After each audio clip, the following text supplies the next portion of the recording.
Minnesota will join the rest of the country in requiring licenses for assisted living facilities. The move aims to prevent the abuse and neglect of vulnerable adults. Governor Tim Walz was in Brooklyn Center today to assign the Assisted Living License and Vulnerable Adult Protection Bill. It allows the state to keep a closer eye on assisted living facilities and lets the Department of Health impose penalties and correction orders to ensure resident safety. The Alzheimer's Association is one of the many stakeholders that help craft the legislation. From the Alzheimer's Association perspective, what was really important for us to ensure to be included in this is that we had strong dementia training standards, physical standards for the environment, and also therapeutic programming to ensure that people living in these facilities have that appropriate care for them as they are living with this disease.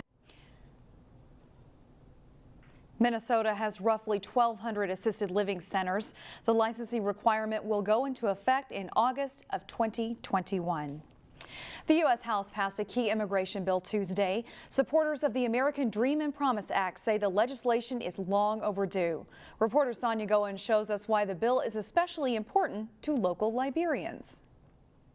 Shannon, a group of social justice advocates from Brooklyn Park, has lobbied for this legislation for years.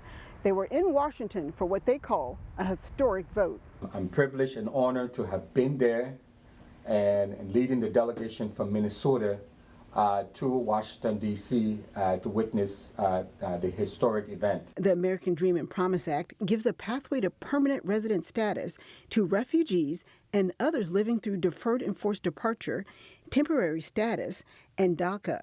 The bill applies to people who've been in the United States for 3 years and do not have any felony convictions or more than one misdemeanor. After 5 years as a permanent resident, they can apply for citizenship. Minnesota has a large Liberian population. Supporters of the bill say there's still a lot more work to do. We're hoping that it will pass the Senate. We know it's a long road, but we're being hopeful as a community. It brings peace of mind to our people. Advocates here in Brooklyn Park say they're going to use an all-hands-on-deck approach to try to get Republican senators on board. In Brooklyn Park, Sonia Goins, CCX News. The bill passed the U.S. House by a vote of 237 to 187. If you have an ash tree, you might have noticed it's not looking so great these days. Some ash trees are losing a lot of leaves, and those leaves might have brown patches like this on them. It's caused by a fungus called anthracnose that gets a boost from this kind of wet spring that we've had this year in Minnesota.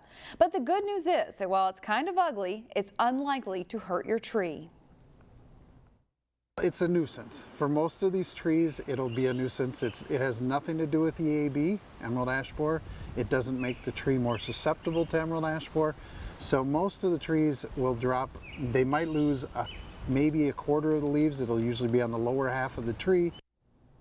And you can expect to see the fungus on other trees too, like oak and crabapple as the season matures. If you want to try to stop it from growing next year, rake the fallen leaves below. A return of sunshine and warmer temperatures have helped lift boating restrictions on a Plymouth lake. The city of Plymouth says water levels on Medicine Lake have receded and a no-wake order for watercraft is no longer needed. However, several other local lakes, including Lake Minnetonka and Crystal Lake in Robbinsdale, still have the order due to record-breaking precipitation. The order requires boaters to slow their speeds to 5 miles per hour or less within 600 feet of shorelines. Any sport to grow and thrive, it's important to get the kids involved. This week we start our special summer series, What I Learned at Summer Camp. Delane Cleveland shows us what one of the newest entertainment venues in the area is doing to teach kids the game of golf. Shannon and I am at Topgolf in Brooklyn Center, where on June 17th, they will be launching their Summer Academy. It's when children can learn from the pros about what it takes to be successful at this game. It's a lot of fun for kids. It's a great way for them to learn in a safe environment. It's not like a typical golf camp where you're outside and you're under the sun and you're hot, you're sticky, and this is kind of fun. It's a controlled environment. It's a lot of fun shooting at the targets. Mike Hinton is the golf professional who's leading Topgolf Summer Academy. It's a one-week program designed for kids between the ages of 6 and 12. Nice one. And while Topgolf is a venue known mostly for people launching balls into the stratosphere and trying to hit different targets, The Summer Academy teaches all aspects of the game. We still work on chipping, we still work on putting, we still work on pitching, we still work on open face techniques for bunker shots and things like that. So you can still do everything that you can do here as well as at a golf course. Hinton says that by the end of the 5-day academy, children will be able to join their parents at a golf course for the real thing. When they walk away, they are ready. I mean, they are ready to go play if they want to play with grandpa or dad or mom. So that's our job. Our job is to make sure that, yeah, it's fun and it's, you know, it's a great environment as you can see, but there's also serious business of learning the game of golf too. The Summer Academy runs through August 23rd. It costs $200 and it keeps kids busy from 9 a.m. to noon, and lunch is included with that fee. For this week's edition of What I Learned at Summer Camp, Delane Cleveland, CCX News. Thanks, Delane. We will leave you today with a look at the thunderstorms from Tuesday afternoon. These pictures show the storm as it rolled into Elm Creek Park Reserve in Maple Grove and then into Brooklyn Park. These storms were not considered severe in our area, but this line did drop hail and cause flooding in the southern metro.